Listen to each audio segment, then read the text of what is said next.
what we're asking people about is whether or not they give money or food to people they encounter on the streets. Is that your practice? That is not my practice. It used to be, but my priest has told us that we should resist that because, once again, for everyone that's on the street, they can have food and a shower if they want. Yeah. Dallas operates on the Housing First policy, which is the idea is that you want to get homeless people into a house as soon as possible. That's the number one priority. However, one problem that a lot of people have with it is that there's no work or sobriety requirement for the people who receive this resource. Do you think that's a good practice for Dallas, or do you think that should change? I think that before we give away housing to anyone, we should help them first have the necessary skills and abilities to maintain a house. But once again, I think a lot of this goes back to the individual's family.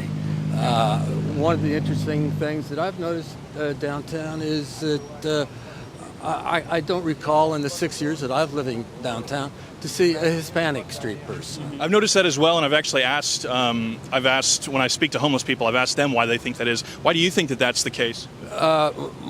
My experience with Hispanic families is that they look out for one another. They take care of their people in their families. What do you think that the rest of us can do to foster a better community atmosphere to help out the people that we may know that might suffer from that?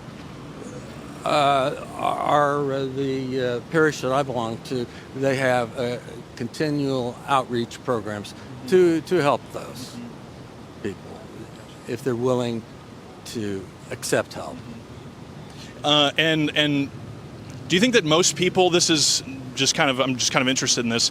Do you think that most people on the streets have chosen to be there, or do you think that they're there because they have no other choice? I think most of those people find them in a situation where that is, I don't know if it's their choice, but that is their outcome. That is their destiny where they are, because perhaps of previous choices they made that accidentally led them to this situation. I don't believe anyone wakes up one day when they're 18 and says, I want to be a homeless person. But as far as the responsibility of the city, I feel that as a resident of downtown, they should be more concerned about my safety. Unfortunately, I don't.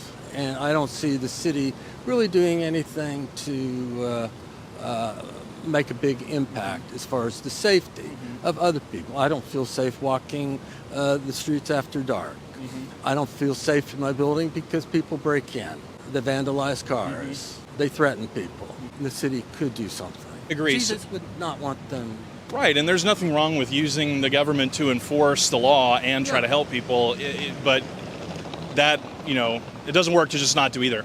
So I don't want to be smelling weed or whatever they are. I can smell it right now. Or any of the other stuff that you smell. Right? So a minute ago you mentioned, off camera, you mentioned that you've lived in New York and Chicago and some of these other places. Tell me just briefly how the experience with policing, public safety, and homelessness compares with between those cities and Dallas. Well, in each of those cities, I felt safer on the sidewalks any time of day because there was always a police presence. The officers would be walking. They would have their regular beat. They knew the people that they encountered as they, like I said, walk their beat. And it created a feeling that I was able to go out after dark, unlike now here in Dallas. I live near the DART station. There's constantly DART police there, but there's constantly, or very often, far too often, murders right by the DART traction station. I was assaulted one morning while walking on Pacific Street. Really? And I was just a half a block from the DART station, and I went in seeking help, and they said, there's no one here that can help you. I said, well, how about DART police? Well, there aren't any here. And I explained that I was assaulted, and the guy ran down the street, and the person sitting inside, yes, I saw them. So there's not enough police around, period. And then even when they are around, or there are city employees or people around, nothing is getting done. What's going on? My experience is that the I know that the dark police are present because I see their cars, but I don't feel that they're actually maybe doing the task that I would like to see them do to help promote safety in the area. The reason that a lot of people move to Dallas, a lot of businesses come to Dallas, is because they believe that Dallas has a healthy business atmosphere, and they think that it's safe, that it's a good place to have a family and have a business. If these trends continue, a minute ago you said that in your time living downtown, things have gotten worse. Do you think that people are going to still continue to move here? Do you think that businesses are still going to continue to move here? Yes, I do. I think businesses will continue to move here, and maybe not to Dallas, but certainly to the Dallas-Fort Worth area. And it seems that more and more businesses are heading north to Frisco, North Plano, Prosper. And the same thing with families. I'm not sure why anyone with a family would choose to live in Dallas because of, not only problems with safety in the streets, those and schools.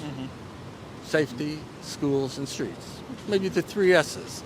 I don't think that Dallas is doing what would serve in the city's best interest in the future. When I moved here, there were only 125 people that lived in the central business district between the I's. Now there's close to 14,000. I felt much safer 40 years ago than I do now. But some families are moving in, but it's my experience that many of those with families don't care about the schools and really don't care, obviously, about the environment that their children where they're being raised. Thank you very much. It's very insightful. I appreciate it.